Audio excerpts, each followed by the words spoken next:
हमारे श्रीनाथ जी के मंदिर में एक बार तानसेन गाने के लिए आए। तो तानसेन जब गाने के लिए आए तो तानसेन तो राजाओं की सभा में गाते थे। तो गोसाई श्री विठलनाथ जी ने कुंभनदास जी, भगवान के अष्ट सखाओं में एक सखा श्री कुंभनदास, जिनका स्वर सुन के परमात्मा झूम उठते थे वो कुंभनदास, और जिनका स्वर सुन के समाज झूमता था वो तानसेन। तो तानसेन जी जब गाने के लिए आए तो गोसाई श्री विठलनाथ जी ने कुंभनदास जी को उनकी सेवा में मतलब भाई बड़ा गायक है, आगरा से आ रहा है, उनका बैठने की प्रबंध, उनके जलपान की प्रबंध में कुंभनदास जी को लगाया।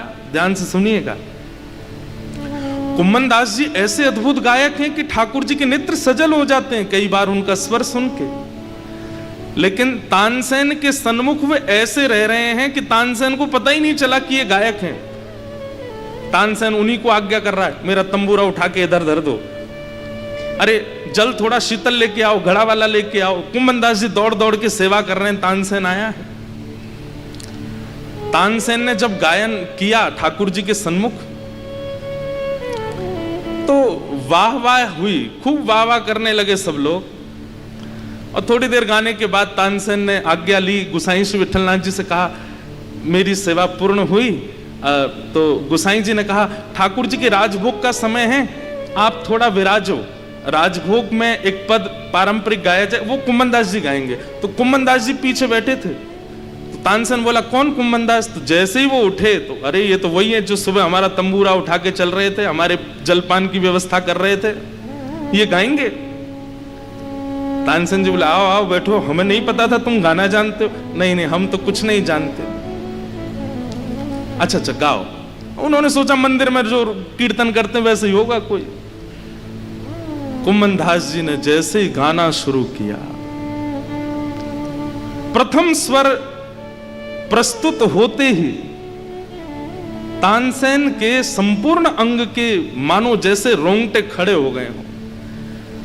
इतना बड़ा गायक जिसने सदैव गागा करके पूरे विश्व को रुझाया। अरे तानसेन सामान्य नहीं है, जिसके गायन से साक्षात मेघ बरस जाते हैं, जिसके गायन से साक्षात दीप प्रज्वलित हो जाता है। तानसेन के सन्मुख सारे राग रागनी हाथ जोड़ के खड़े रहते हैं, हमको सेवा में लीजिए। लेकिन आज वो किसी का स्वर सुन के जब शून्य हो गए, वाणी नहीं है उनके पास बोलने के लिए, बस नेत्रों से अश्रु गिर रहे हैं और कुंभनदास जी की ओर अपलक नेत्रों से देख रहे हैं।